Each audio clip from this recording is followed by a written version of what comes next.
At SDA, we connect creators worldwide to shape the future of storytelling. So work on a script that is very intriguing, very engaging to the audience. Microdrama is a global phenomenon. So it's not a mature market, which means the production value is not that high at this stage. 662 million people are watching vertical dramas, which means Actually, it still needs the skill of telling a good story. so that's the only purpose a short drama should give to the audience. It's the feel good, the satisfying. Like the Sparkles just come out, which is very popular all over the world. So we believe that there is a big potential for AI animated microdrama next year. As long as the feedback is good, there is no judgment about the good or bad.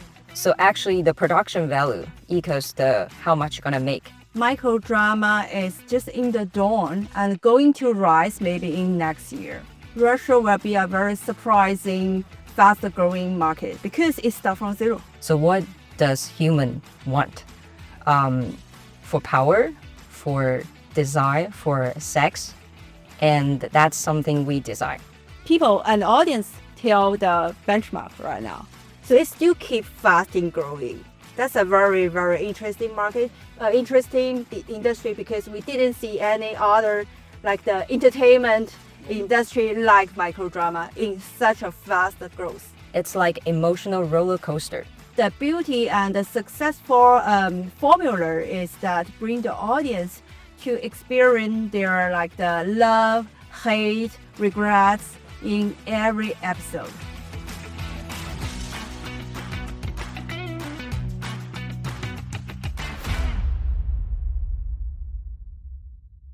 Hello everyone, and we are at Gorky Film Studio right now with Cassandra Young and Van Han, and we're gonna talk about short dramas or how vertical series make millions. Let me introduce myself. My name is Omar, and I'm from Turkey. I'm the producer of vertical dramas, and now I'm gonna interview Van and Cassandra. Cassandra, please introduce yourself. Yeah, good to see you. Hello everyone, good to see you. And I'm Cassandra Young. I'm from China. On behalf of Rising Joy, is a dedicated microdrama distribution company, and we have already bring more than 200 English titles, 400 Chinese titles, and more than 1,500 Korean microdrama titles outside their home market. Thank you. And Van. Hello everyone, my name is Wenwen, or you can call me Maggie. I'm the founder of Short Drama Alliance, or SDA in short. At SDA, we connect creators worldwide to shape the future of storytelling. Thank you. Yeah, I have a couple questions for you, and now I'm starting for the best one about money. Yeah, microdramas are often called the dopamine business. Cassandra, as a distributor, please tell us, are we selling the audience the stories or just a quick dopamine hit? What You do really raised a very good questions. So for us, we think that microdrama is kind of an emotional journey. It's not just a simple dopamine hit. Actually, it still needs the skill of telling a good story. So the beauty of microdrama actually is that you can hook the audience in 30 seconds or 120 seconds, 2 minutes long. So you hook the audience in every episode. That's the art of the storytelling. And because it's an emotional journey, so the beauty and the successful formula is that bring the audience to experience their like the love, hate, regrets in every episode. So actually it's more like a Coca-Cola in the content market. Everyone needs that, right? Yeah, exactly. Thank you for your answer. Van, in your methodology includes the concept of Shuang drama, if I pronounce this right, a sense of deep gratification. How can a screenwriter create this effect in just 2 minutes? Okay, actually in China, short drama means 短剧. We pronounce it 短剧. And we also call short drama 爽剧. 爽 means satisfying.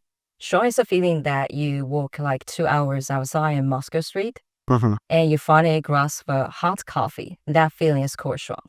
So that's the only purpose a short drama should give to the audience. It's the feel good, the satisfying. But it's not just for one episode you deliver strong feeling. It's for the whole story. So at the end of the story, of this journey, the audience should feel satisfied. Should be a feel-good story. So we are give to them what they are looking for, right? Yes. So along the journey, you can give them different emotions. For example, you can give them hope and make them laugh and make them sad, and then give another hope and make them anxious, and then probably make them angry. It's like emotional roller coaster. But it doesn't mean you have to make them feel some like strong, feel good in every episode. You make them have different emotions in different episode, if that makes sense. A question about budgets. There's an opinion that in vertical series production value isn't important. Only the plot hook matters. So when you state that 80 or 90% of the budget goes toward ad buying. So does this mean marketing is more important than the production? Well, I need to answer two questions. One is production value. So as the market matures, the production value will increase for sure. But right now, what I see in overseas markets, maybe especially Russian market, it's just the beginning of everything. So it's not a mature market, which means the production value is not that high at this stage. And you can see short drama as a product. So see from the product perspective. For example, if you made a product, so what's your target audience, right? What's their pain point? What do they need? And how much they can spend on this product? And how you promote this product, and how much you're gonna spend to promote this product, and how much you're gonna make for this product, right? So actually the production value equals the how much you're gonna make. So what you can work on is on a script. So work on a script that is very intriguing, very engaging to the audience, that will bring more ROI, more profits to you, right? For example, if you can hire a very famous actor, but very expensive, or you can act like you have a good script, but you can hire good acting, but not so famous, not so expensive actor. Which one will you choose? It depends on expenses of this product and how much you're gonna get from this product. So that's my answer. And the second answer is hooks and the ad buy, right? The second question is, what I mean is the platform will spend 80 to 90% of money on the ad buy. So let's say if there is a slow horse, right? If it's slow, whether you just give the horse like a good grass or take this horse very carefully, but this horse, it still runs very slow, right? You don't bet on a slow horse. Of course, yeah. Right. So if the horse can run faster, which means it's a better show, it's good at script, at directing, at the acting is good. So the more you spend on this horse, which means the horse will run faster, they will bring more profit to you. So what I mean is 80 to 90% money are bet on this fast horse, not a slow horse. The slow horse will be dropped out of the market. Normally testing will only like 2 to 3 days. The slow horse will just drop from the market. So that's what I mean from this ad buy logic. Thank you. And we talk a lot about global trends, but right now we're in Russia. And Cassandra, do you believe Russia can enter the global top 10 markets for microdrama revenue? Is our audience ready to pay for 2-minute episode like in US or Asia? That's a very harsh question. But I'm happy to be Russia as my first time. So for me, it's a very interesting market because currently we all know that microdrama is a global phenomenon. It's get hit in China in the past 5 years and then roll out to the Asia, roll out to the US, and seems that even in MENA or in like the Europe is start just this year. Russia market is very interesting for us because when we see the data in the Q2 or Q3, it's almost zero. There is not so many significant data we can see or we can monitor from the third-party agency. So, but now we see some small data like the sparkles just come out. I believe that, as you mentioned, or as we know, Russia is a very big market in the population. It's more than 150 million people here, right? But actually, compared with the population, microdrama is just a start from zero. In this phase, I need to clarify, microdrama is just in the dawn and going to rise maybe in next year. So if we see, okay, let's look at the top 10 global revenue market. It will be the biggest one, definitely US, then second Japan. And even, for example, in Thailand, Thailand is just a half in the population of Russia, is 17 million. 70 million people in Thailand. And it's the world the top 8 IAP revenue, which means in-app purchase revenue globally outside China. So if we see Thailand's revenue is more than 15 millions for every month, but for Russia actually it's just like around more than or almost 100K at this moment. So Thailand in population is half of the Russia, but the revenue is 100 times bigger than Russia. Yeah, it's huge so numbers. That's the reason we see Russia is just a start. But I believe with more and more local players, local production companies, and local apps coming out, even the capital see into this industry, Russia will be a very surprising, faster growing market because it starts from zero. Yeah, thank you. Van, quick follow-up. Russians love drama and suffering.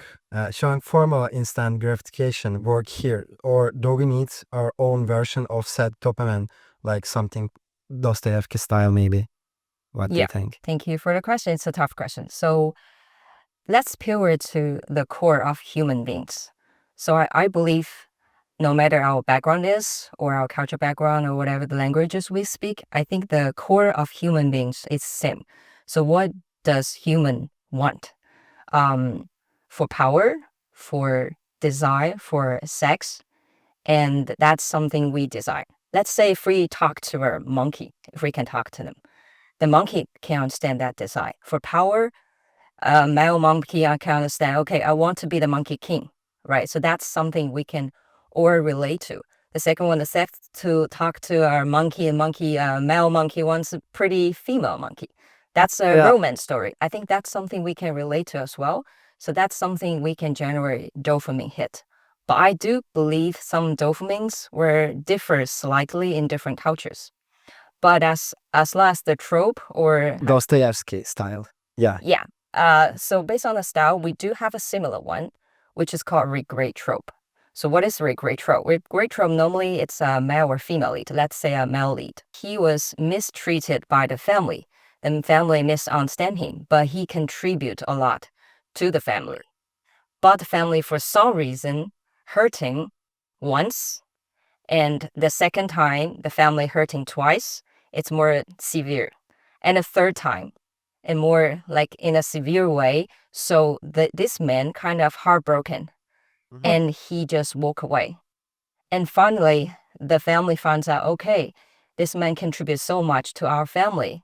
Why we just mistreated him like this?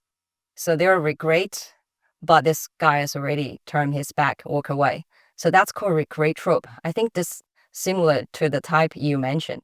So I think there's something you can work on in your culture, I guess. My question actually, it's more about localization, because the Dostoevsky style, as I mean, it's really sad stories.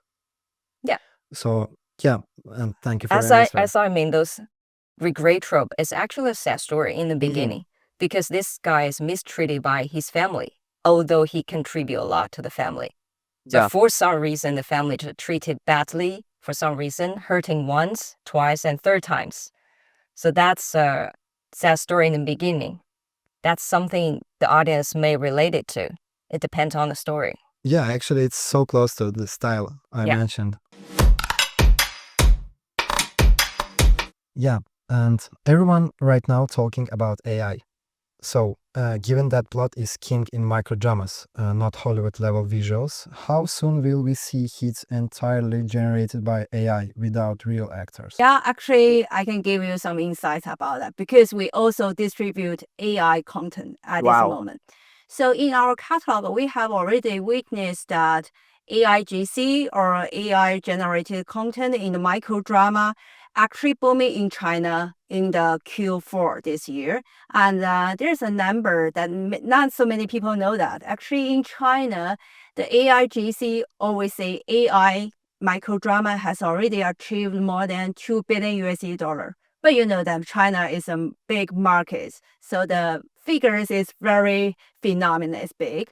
But we believe that AI drama, microdrama, can be definitely a category for the future content. And we currently divide AI microdrama into different genre. For example, there are AI human-like microdrama. So you see the scene, the actor, actress, they like human, right? And another category is actually AI animated microdrama. You can imagine like a Japan anime, which is very popular all over the world. So we believe that there is a big potential for AI animated microdrama next year. That's also our strategy for next year. Apart from the real action microdrama, we will bring more AI animated microdrama to meet the demand of the young generation all over the world that they want to see short and sharp storytelling but in anime style. So this trend has already begun. Yeah, that's great. It's not the future, it's now. It's not future, it's definitely now. Can I add to this Yes, please. question? Because short drama started we target the male audience, especially middle age, in the beginning era of short drama boom in China. And then it's gradually expanded to mid-aged women, and then it gradually expanded to like younger women. So they say the AI motion comics are the final piece of the puzzle of the whole population, Chinese short drama ecosystem. We don't target the teenagers, but we cover basically most genders and both genders and most ages. We do have for male, for female, for middle age, for elderly, male and female. So the AI motion comics is covering those younger people, the young guys especially, and then some young girls will watch that. Yeah, and I believe short drama, the AI short drama will probably replace some of the like English short dramas produced by Chinese platform. That's my guess. Part of the English short dramas. So, in short way, as I understand, no one can run from the short drama, right, in China? Right now, if I remember correctly, 662 million people are watching vertical dramas, which means it covers at least 0.5% of the population from China. So we haven't reached to the top yet. Yeah. Yeah. Yeah, I'll give you another number. Actually, microdrama has already been the mainstream content in China. And microdrama platform, one is a dominant microdrama platform in China, exceeds some like the traditional streaming platform on the monthly active user side. And we believe, for example, this year, in the year 2025, the microdrama market size in China will be twice bigger than the box office in China. That's a big thing. Last year, it's just equal or a little bit exceed the box office, but this year it will be double the box office on the revenue side. Wow. So even for the audience, we got the number that if you are a microdrama fans, you watch microdrama 2 hours every day. That's the average daily viewing hours in China right now. So we believe that's trend just start and booming, and the world will follow and adapt to their local scenarios very soon. Wow, unbelievable. Thank you. Many professional critics criticize the microdrama actors for overacting. And is this bad acting or requirement of the genre? Does an actor need to be louder to keep the viewer's attention on a small screen? What do you think? Think about the theater performance. Is it overacting or not, right? So let's still think of this way, of a TikTok way. When you scrolling your phone, what kind of facial expression from this TikTok, those videos can you catch? Those are a little bit overacting, right? They will just catch your attention. You will start scrolling because people naturally see, oh, what's happening there, right? There's another reason. Mostly those overacting, we call so-called overacting, they're for supporting actors. What's the role of those supporting actors? Is to make you angry, make the audience angry, or make kind of a strong emotion, because short drama is an emotional product. They make you unconscious. So when you are unconscious, you're more tend to pay, right? If you drive a car, someone cuts you in, and you're angry. When you're angry, you're unconscious. When you are conscious, you're willing to pay. Because right now overseas, it's still IAP, it's in-app purchase. The only purpose is to make the audience pay. So that's the purpose of those supporting actors. Actually, right now in China, we are IAA model, which is in-app advertisement. So the performance is not that overacted. So I think it's a process. I'm totally agree with Willem, because I think microdrama gets involved very fast. When people say if it is a bad acting or overact, maybe the titles we produced 1 year ago. But actually the performance or the professional acting evolved a lot this year, because the quality going more higher, more and more content people coming into the microdrama world. So to be honest, for us, because we are the business person and we see the market feedback always the first top standard for us. As long as the feedback is good, there is no judgment about the good or bad. People and audience tell the benchmark right now. Exactly. Yeah, you're right. Thank you. I have one last question to both of you.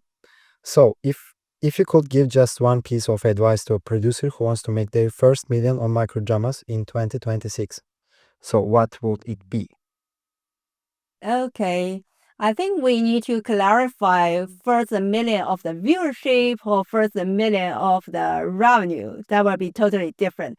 But if we give one advice for the industry friends or people who want to do their own or their first microdrama, my suggestion is that actually we can learn some experience that China has already passed or already gained, right? That's the reason we share more like formats, scripts adaptation, remakes, or consulting to the industry people all over the world. Because from our experience in the 5 years, we know, okay, what works and what may not works. So we give you the experience that you can make some cut shorts. Yeah, I totally agree with Cassandra. So my advice is to study what happened in China. So it might likely to happen overseas, because there's some Chinese investors spend their real money into the market. Some are successful, some failed. So why some short dramas succeed and why some failed, there must be a reason. So they will save you a lot of time and energy and real money when you investing your money or your resources into that. Yeah. Thank you so much. Thank you. Thank you. Yeah, Van, I have one more question to you. So you say the first ad creative is made up of the 3 episodes. So at the beginning, should the screenwriter write the script like a commercial? How does this change the screenwriting profession? What do you think? Yeah, so I believe the real innovation of vertical dramas or short dramas, it doesn't rely on the short format or vertical format. I think it's relying on the ad buying, because it's promoted by ad buying and distributed to the potential audience. So normally from the ad buyer's perspective, ad buyer will work with 1 to 2 editors. So the first round of ad creatives edit from the first 10 to 15 free episodes. Yeah. So how many attractive video clips can those editors drive from your free episodes? So that's a question. So for a scriptwriter, you need to polish those 10 free episodes again and again to make them very attractive. What's your prediction for the 2026? Will vertical series replace the regular TV and movie theaters, or will they remain just entertainment or on the subway and in the bed, like you mentioned in your... It depends on it's in China or overseas. So right now in 2025, what I heard is 7 to 8 billion US dollar in the Chinese market. Meanwhile, overseas, what I heard the data is only 2.5 billion US dollars. So if it's China, it's already surpassed the annual box office. But I don't think short drama is gonna replace films and TV. But in the other way, I believe vertical dramas, it's a new way of storytelling. So right now in China, a lot of the TV series are learned from the short drama storytelling. The pace is faster. Yeah. So yeah, I also the top one, what I heard the top one production company, they actually want to do films. So that's what I heard of. So I'm just very curious to see how this film were made by a short drama company in the future. Yeah, that's interesting. Thank you. For me, actually, I think next year will be very interesting because from our point of view, next year will be more and more local players coming into the microdrama world. So, which means currently we see more than 400 microdrama apps, standalone apps outside China already. But next year, some will just vanish and new local players will join, including some big Hollywood studios, filmmakers, companies, and traditional streaming platform. They will set up their microdrama column or upgrade their existing apps into a microdrama apps. Because microdrama do help them to either get new users or very helpful for them to retain the existing users. So next year, we believe more and more platform will come out. And more studio will come out. It's not just dominated by Chinese company this year. The market will be very interesting. Some market will be overcrowded. For example, US market will definitely be a very high competition market for all the microdrama players. And I think for the Russia, this trend maybe lead Russia market into a very fast growing because we have already received some inquiries from the Russian companies on how to build their platform or how to do their local production.